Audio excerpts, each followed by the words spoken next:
Hello and welcome to ChapterSkip. I'm Mark. And I'm Shaun, and today we're bringing you movie reviews with a twist. And today we're going to be taking a look at Kick-Ass 2.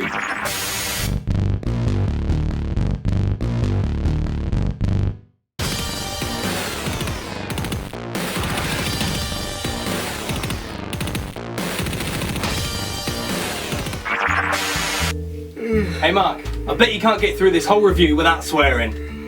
Well, what are you going to bet me? £5 per swear word. Alright, you're on. Now hang on. If you swear, you have to put money in the pot as well. It's only fair. I suppose you are the grumpy one, so you're more likely to swear, so yeah, let's do it. Fine, whoever swears the least takes the kitty home at the end of the review. Alright, let's do it. Excellent. Deal. Shaun, what's the name of the villain in Kick-Ass 2? Can't remember. What, the motherfucker? Thank you very much, sir. £5, please. Sweet. Could be a rich man by the end of the day. Kick-Ass makes his long-awaited return to the big screens, and of course, he's not alone, as he has his faithful sidekick with him, Hit Girl. Although saying that, I think it's probably the other way round.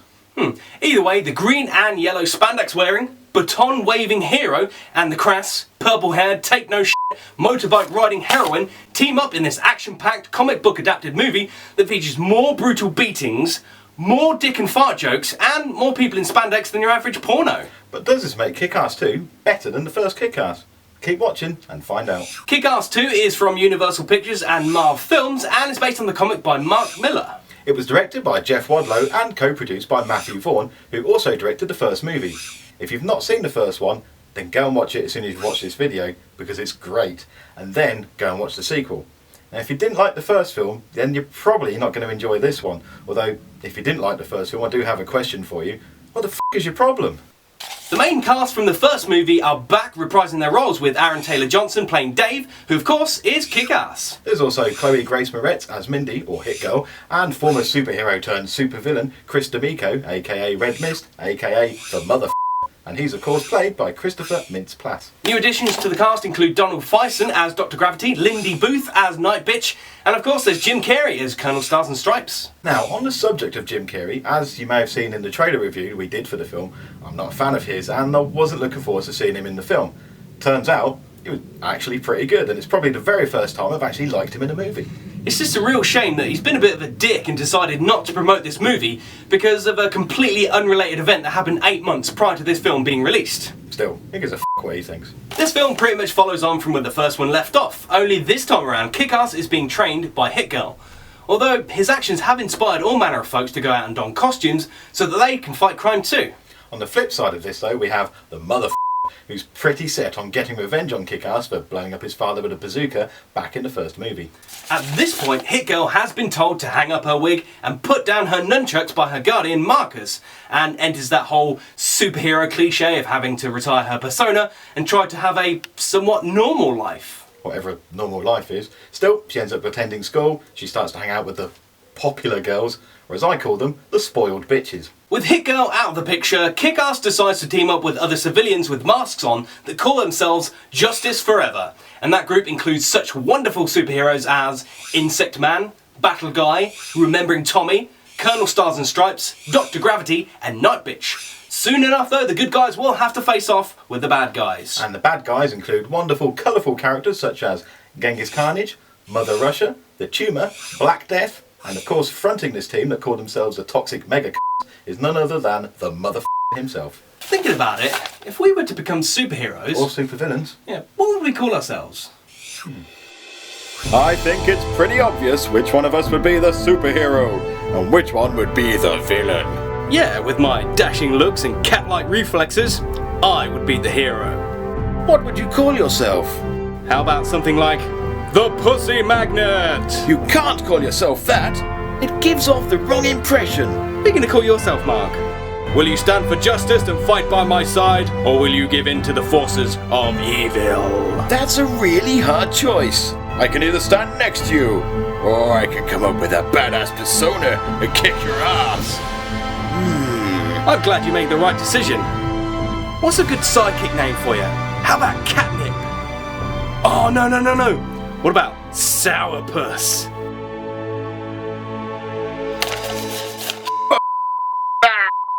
yourself. You. Potty mouth. In our trailer review, I had a few reservations about the movie, mainly because the trailer just didn't wow me that much, and it did make me think it was just going to end up embarrassing itself with a lame attempt at being shocking.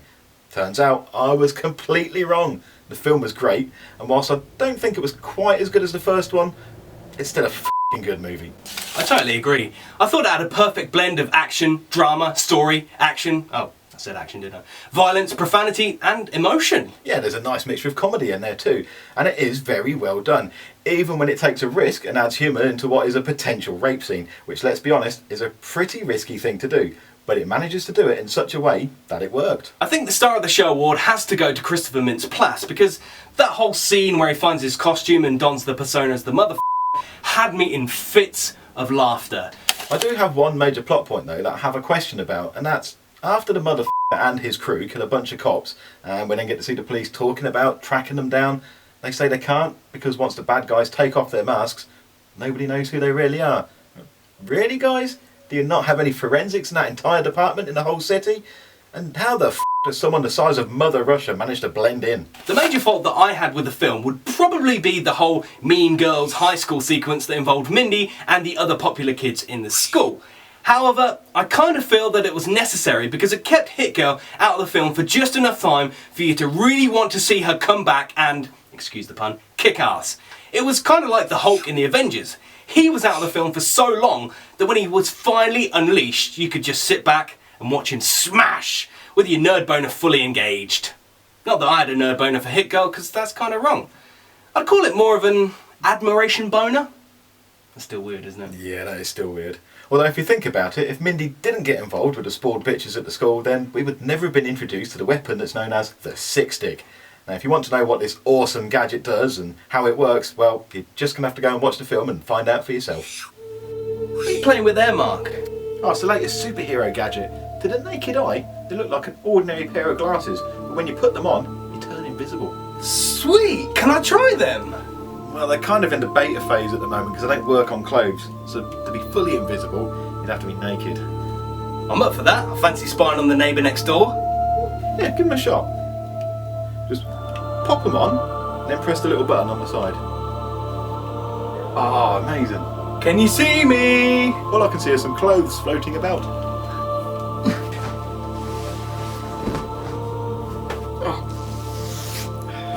Can you see me now? No, you're completely nude, completely invisible. Alright, see you in a bit. Alright, mate. Oh, I can't believe you fell for that. What the f***, Mark? These are normal glasses, not cloaking glasses. That's going to cost you another £5 in the pot, mate. This is not funny. I just scared the shit out of the neighbour. I think she's going to call the cops. I had to jump over a fence and grab this to cover my modesty.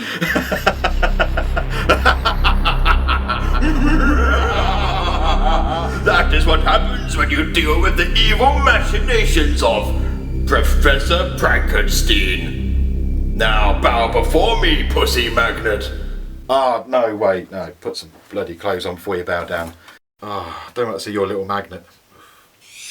I thought this was a pretty good film, and although it's not quite as good as the first one in my opinion, and I would have liked to have seen the violence ramped up a little bit, especially at the final death scene in the movie, which I thought was a predictable moment that you could see coming a mile away, and it just felt a little bit underwhelming. If they'd ramped up the gore, I would have loved it. Still, these are very minor things in what is an awesomely cool film, and I think it's definitely worth spending your money on and getting to the cinema to watch it as soon as you can, and then buying it when it comes out on DVD. Overall, I really enjoyed this movie, up until the point that I thought it was definitely on par with the first one, borderline being better than Kick-Ass 1. It had everything that I could have wanted. A great story, interesting characters, great hero and villain names, and a universe that could actually happen in the world today. After all, this is a superhero movie that features real people, and that's what I really like about the Kick-Ass franchise. It manages to be crude and absurd, yet still have its roots firmly fixed in the ground. The fact that this movie lived up to expectations and delivered makes it a super easy movie to recommend. So, what are you waiting for? Get yourselves to the cinema and watch it now. Thanks for watching this Kick-Ass 2 movie review. With Joe missing from this review, we would love another opinion, so post your comment below and tell us what you think. If you've enjoyed this review, then please subscribe to ChapterSkip to see more content. We give you videos twice a week, plus more videos to come in the future. You can also like us on Facebook and follow on Twitter. All the links are in the video description. Thanks.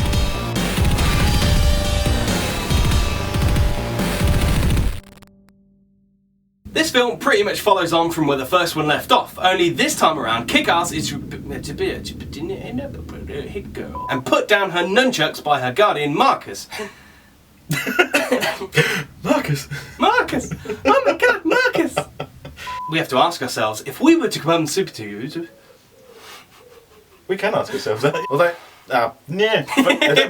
Too busy mugging, you missed your line. I thought this was a pretty good film. Pretty. Pretty. You got a pretty mouth, This movie. movie's pretty.